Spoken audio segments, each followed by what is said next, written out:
We have all been brought up surrounded by people who keep telling us what not to do. Don't splash water. Don't run inside.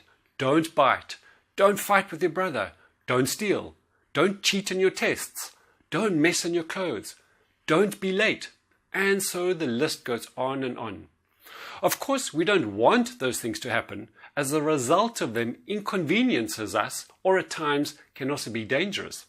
I don't want water splashed in the bath, as it will mess the floor and someone may actually fall. I don't want my children to run inside, as things could get knocked over and broken, including people. Yes, people can get a bit broken as well. So this is not a question of should I keep my mouth closed.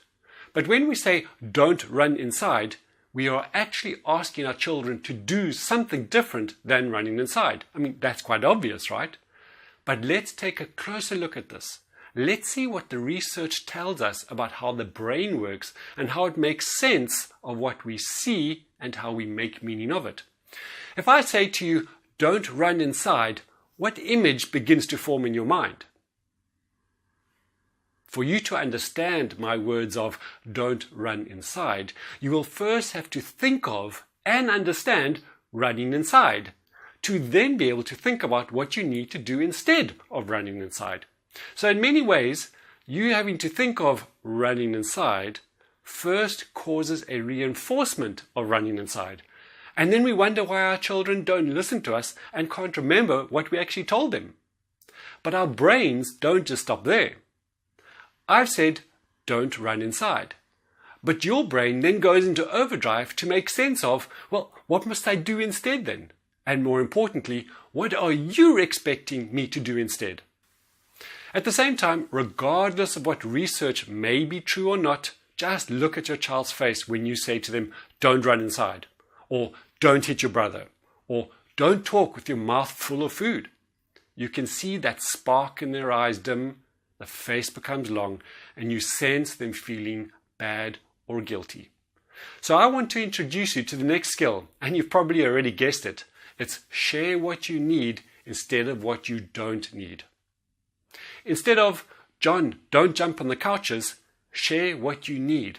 John, these couches are for sitting on.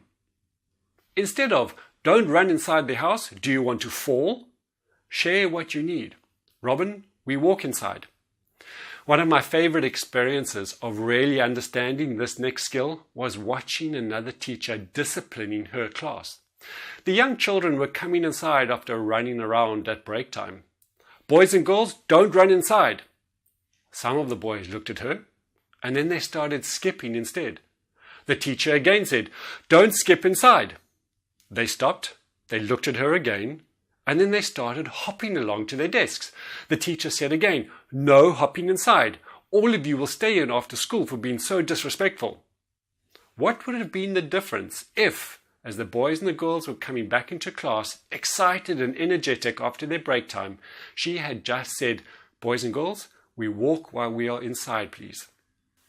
In saying what you need, you are sharing with them the actions and behavior you require, or that are appropriate at that time. It doesn't attack the children's personality.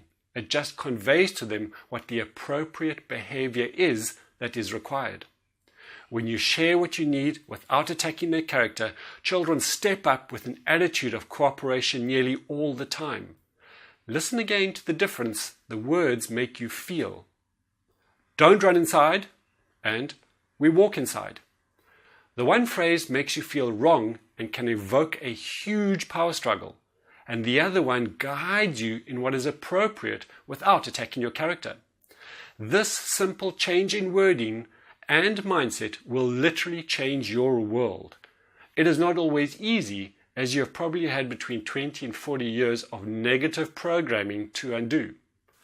Our habits are so deeply ingrained into saying what we don't want, but I've been amazed at how quickly teachers and parents have changed this pattern when they keep being aware of what they are saying. And then soon enough, this pattern becomes habitual, and they don't have to think about it again as the words just flow naturally. And the amazing thing is to see how quickly children learn this way of communicating with their own peer group. Our children are learning us while we are teaching them. Imagine the impact of this lifelong gift you are giving them. Believe that when they are parenting their own children and they default to the words that they were brought up, your children will talk an emotionally intelligent language as their natural default.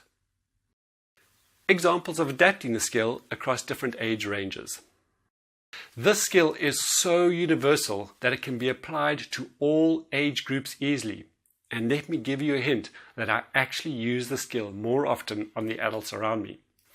Let's say that your child is between the ages of 3 and 7 and you don't want them to throw balls or things inside. Joshua, we hold balls carefully while we are inside. Maybe your 3 and 7-year-old, you just want them to stop whining. Please speak clearly to me so I can hear what you need. Maybe your child is between 7 and 12 and you want them to stop stealing from their friends.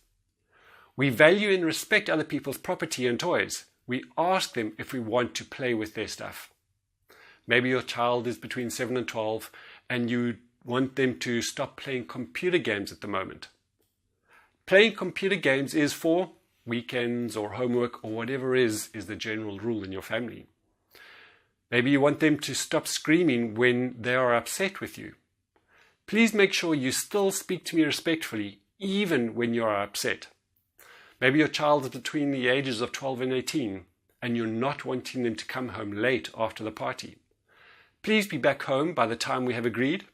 Maybe your child is between the ages of 12 and 18 and you don't want them to be rude with you. We still speak respectfully to each other even though we may be upset or disagree with what we are saying.